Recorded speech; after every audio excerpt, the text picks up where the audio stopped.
want to take you like recently serving earlier in Russia, that the time when you were serving in Russia today, do you see any political changes, any cultural changes?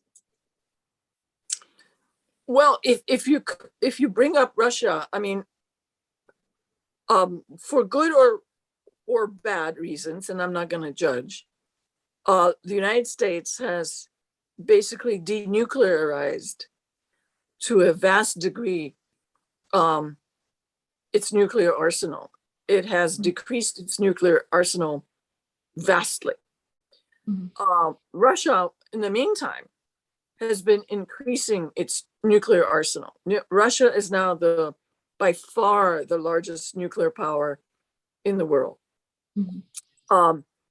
And Russia has always stated as part of its nuclear doctrine that it will use nuclear arms first, if needed, for its protection, whereas the United States always said that we would use our nuclear arms only in retaliation.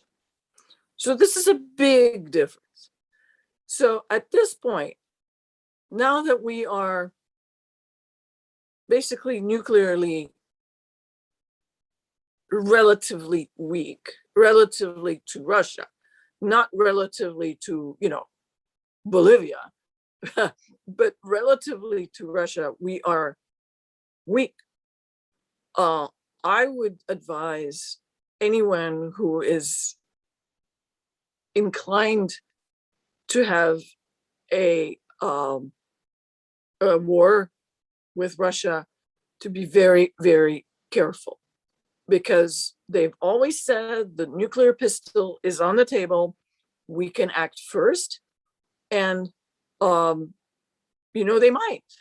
And I live in Washington, D.C., and right now I'm preparing my exit to my second home in Miami, because the Russians, if angry enough, they will not futz around. They will not attack, Portland, Maine.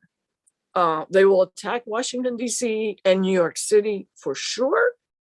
And then they may go for the West Coast, Los Angeles. I'm hoping that Miami is safe, because Miami is just a port city. It's not really significant in any defense kind of way. All Miami does is have huge boats that come in with lots of stuff. How can everyone make sure, like, the citizens who are here, the life of the citizens are safe, like that are protected? It's very hard to tell. There seems to be almost a media embargo right now going on, because I watch the media like on an hourly basis. English language media, Russian language media, everything I can. Some of the best media is coming out of India, which is interesting, because they seem to be the least biased. They're just looking at the situation. I mean, they have been long-term, of course, allies of Russia, but they're also quite objective. So I find the best information I can get right now is from the blogosphere of India. But it changes every day. It changes, like who's giving the truth.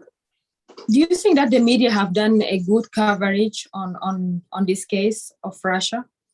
No, I don't think so at all. I think that whatever we get is completely biased. It's basically the talking points from Ukraine that the American media is just repeating and repeating. But what's really weird is I can speak Ukrainian, I can read Ukrainian.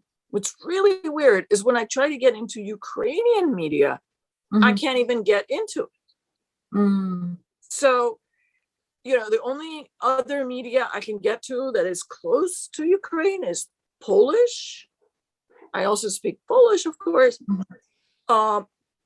but the polls are, again, they're like super biased. So it's very hard to get a real idea of what's going on. So how is this conflict going to look in the future? In the long-term future or the short one? I think it's going to, well, I mean, I hope it's not going to turn into a nuclear war. I think it could. Because at a certain point, you know, countries have red lines. And for Russia, this is not an invasion of Ukraine. This is the reunification of their homeland.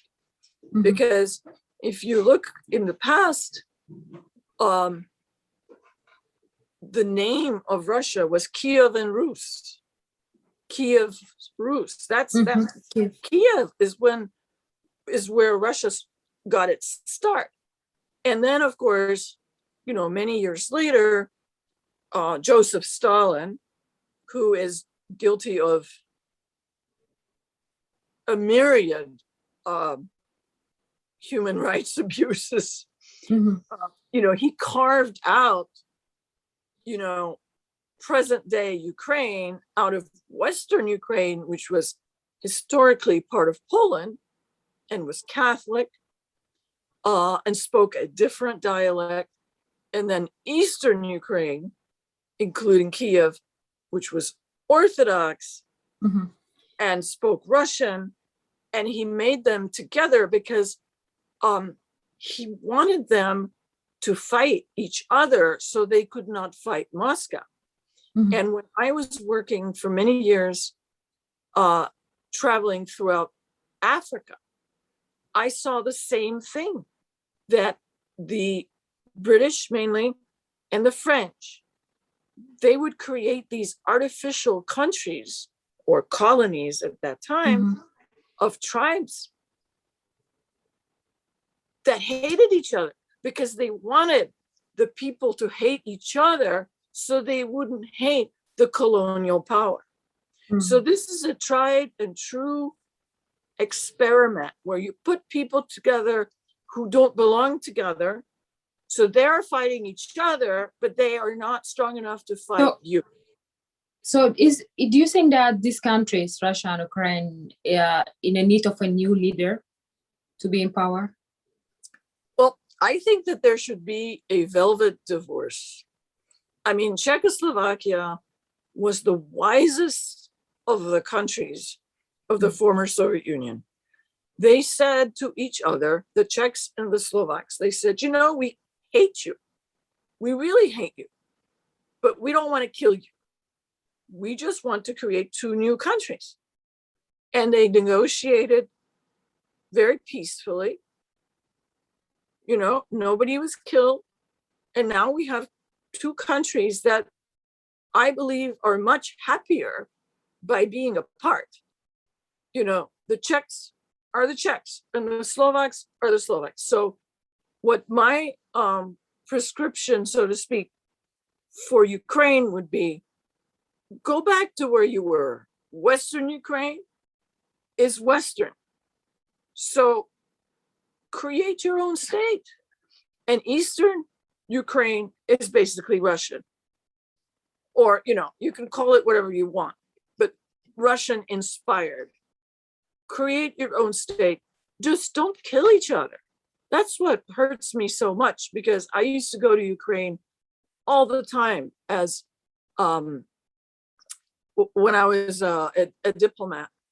I know the Western Ukraine, I know Eastern Ukraine. I was stationed in Moscow. We didn't have an embassy at the time in Ukraine. I went there all the time. It hurts me to see the pain.